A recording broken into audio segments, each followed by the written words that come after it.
Welcome back to the Southern Homestead, friends. Today we are amending our soil in our raised garden beds. After that snowstorm, we've had some rain and not a lot of sun, so our beds are a little on the wet side. But we're going to amend the soil today. We have ash from our wood-burning fireplace, and we also have some rabbit manure. We're going to incorporate all of that into the beds. We keep our chicken manure separate from all the other manures. We isolate the rabbit manure. That's our premium. Chicken manure is very acidic. A little bit goes a long way. You can actually damage a plant. You can burn it out with too much chicken manure. You can't really do that with rabbit manure. So we keep it all separate piles. And we use a lot of it.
So we finished planting our onions and our green onions in this bed here.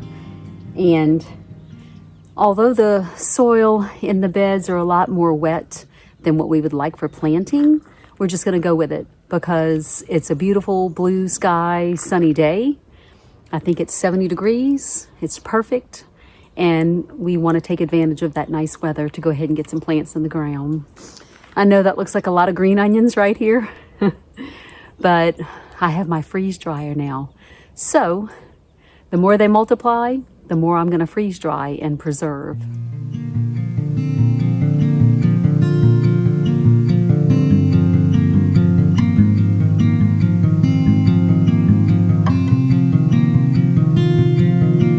I'm here in the apothecary now, and I need to build the contraption to hold my grow lights above my seedlings. And I've already built one behind me here on the ground, if you can see. And it's just some scrap plumbing tubes that I had laying around in the barn. And we're just making it work. So I've cut the side pieces to about 2.5 feet tall.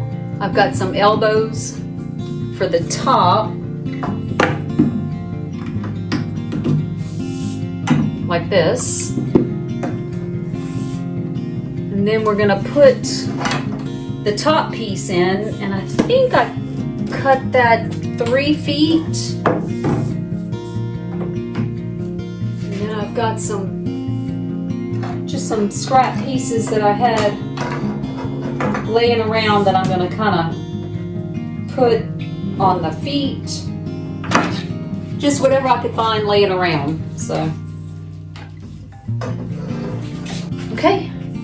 And that's it. And then I had the adjustable lights that I can lower to right above my seedlings. You want your light to be 2 to 3 inches above the soil.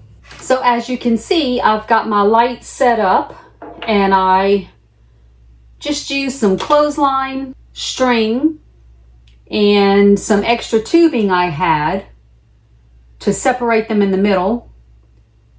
That way all of my seedlings in this container have access to the light and they're not reaching for it when they start to come up. That would tend to promote leggy plants, and we don't want that. And again, the light is going to stay 2 to 3 inches above the seedlings. So as they grow, I'll raise the light up so that it remains a couple of inches above the plants.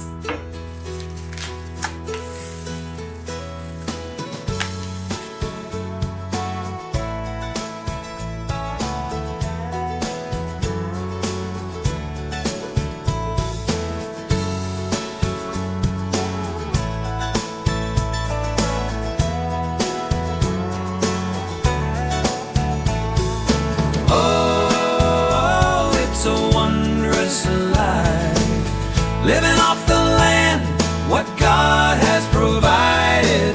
Oh, it's a beautiful thing on this ground we tread at the Bala Chitto Homestead.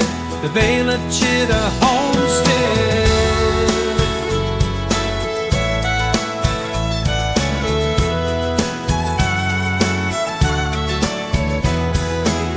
Land of the free and home of the brave.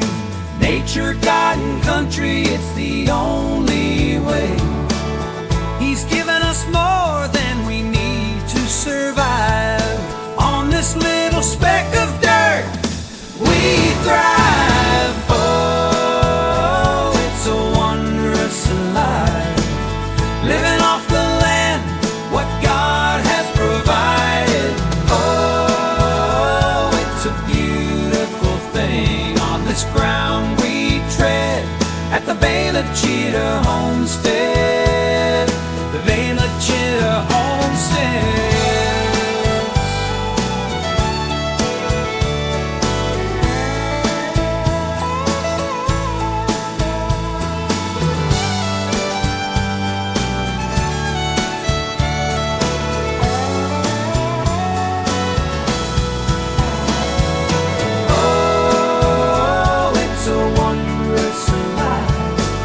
Living off the land, what God has provided. Oh, it's a beautiful thing. Thanks for watching, friends. If you want to see more of the happenings on the homestead, watch this video next. Until then, we'll see you next time.